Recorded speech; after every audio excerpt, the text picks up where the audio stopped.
ဒီဗီဒီယိုလေးမှာတော့ဒီဟိုတယ်တွေမှာခရုရှစ်ပေါ်မှာလုံနေတဲ့ညီငယ်ညီမတွေစားတော့ကိုအခန့်ကျွေးမွေးနေရတဲ့ညီငယ်ညီမငယ်တွေအတွက်ကျွန်တော်သိထားတဲ့ဝိုင်းဒီကိုအဓိကထုတ်လုပ်တဲ့ကဘာကျော်စီပီတီမျိုးစား9မျိုးအကြောင်းကိုရှင်းပြချင်ပါတယ်။လေးလာတွေ့ရှိချက်တွေအရကဘာပေါ်မှာစီပီတီမျိုးစားပေါင်း1000ကျော်ရှိတယ်လို့သိရပါတယ်။ဒီထက်မှာဝိုင်းကိုအဓိကထုတ်လုပ်တဲ့စီပီတီမျိုးစားက1000ကနေပြီးတော့1500ကျားရှိတယ်လို့သိရပါတယ်။နံပါတ်1အနေနဲ့ပြောပြချင်တဲ့စပီတီမျိုးစားကတော့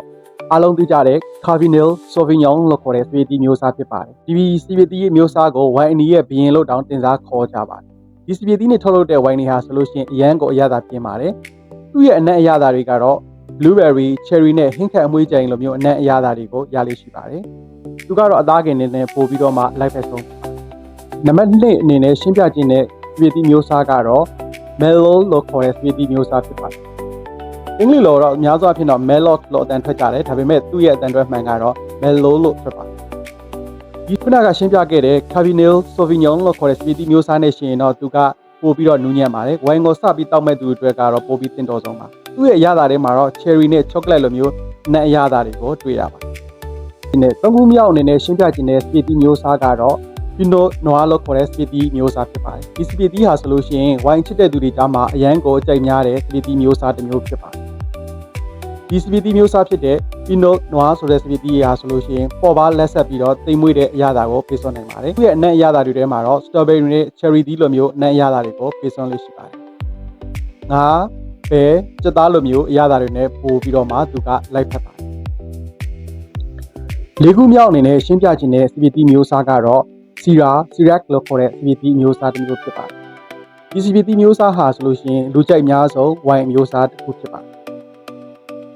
သူ့ရဲ့အနက်အရသာတွေထဲမှာဆိုလို့ရှိရင်တော့ဒီ blackberry, black pepper တို့လိုမျိုးအနက်အရသာတွေကိုတွေ့ရလို့ရှိပါတယ်။ဟုတ်သူကအနက်အရသာနည်းနည်းလေးပြင်းတဲ့အတွက်ကြောင့်မလို့ဒီအရသာပြင်းတဲ့မဲသားလိုမျိုး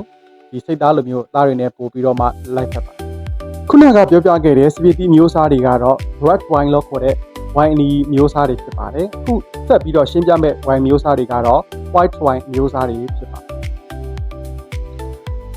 white wine နဲ့မှာကြော်ကြားဆုံးကတော့ Chardonnay လို့ခေါ်တဲ့စပီတီမျိုးစားဖြစ်ပါတယ်။ဒီစပီတီနဲ့လောက်ထားတဲ့ wine တွေထဲမှာအဓိကတွေ့ရတဲ့အနက်အရသာတွေကတော့ပန်းသီး၊နက်နက်သီး၊တံမြာသီးလိုမျိုးအနက်အရသာတွေကိုတွေ့ရတတ်ပါတယ်။တချို့ Chardonnay wine တွေမှာတော့ထောပတ်သီးလိုမျိုးနူးညံ့တဲ့အရသာတွေကိုလည်းတွေ့ရတတ်ပါတယ်။ဒီ wine ထဲမှာပါတဲ့ဒီ citric acid လို့ခေါ်တဲ့ acid တက်နဲတာဖြစ်တဲ့အတွက်ကြောင့်မလို့ဒီအစားအစာမစားခင်မှာ aperitif လို့ခေါ်တဲ့ green ပွင့်အနေနဲ့ wine glass တောက်သုံးမယ်ဆိုလို့ရှိရင်လည်းဒီ wine ကပို့ပြီးတော့မှတင်တော်ပါတယ်။နောက်ထပ်နာမည်ကြီးတဲ့ white wine မျိုးစားတစ်ခုကတော့ Sauvignon Blanc လို့ခေါ်တဲ့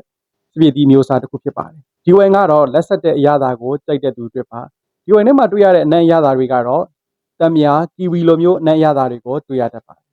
။ငါးပစွန်စတဲ့ပင်လယ်စာတွေနဲ့လည်းသူကလိုက်ဖက်ပါတယ်။ခုနကဒီအပေါ်မှာရှင်းပြခဲ့တဲ့ wine တွေကိုကြည့်မယ်ဆိုလို့ရှိရင်အများစုကတော့ပြင်သစ်ဘာသာစကားနေပြီးတော့ဆင်းသက်လာတဲ့ဒီနာမည်တွေဖြစ်ပါတယ်။ဖတ်တဲ့အခါမှာဆိုလို့ရှိရင်အင်္ဂလိပ်စာအတန်အတွက်နဲ့အနည်းငယ်ကွဲလွဲမှုရှိပါတယ်။နောက်ထပ်ဒီနာမည်ကြီးတဲ့ white wine မျိုးစားတစ်ခုကတော့ Riesling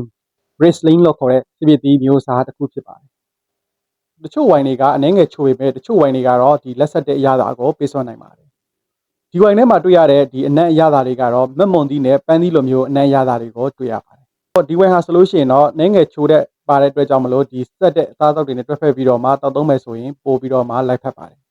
။နောက်ထပ်လည်းဒီကဘာကျော်စပီတီမျိုးစားတွေအများကြီးကြံပါသေးတယ်။စိတ်ဝင်စားရင်တော့ comment မှာ yes လို့ရေးပေးခဲ့ပါနောက်ထပ်ဗီဒီယိုတွေမှာထပ်ပြီးတော့ရှင်းပြပါမယ်ကျွန်တော်ရဲ့မျှဝေမှုကအကျိုးရှိရဆိုရင်တော့ကျွန်တော်ရဲ့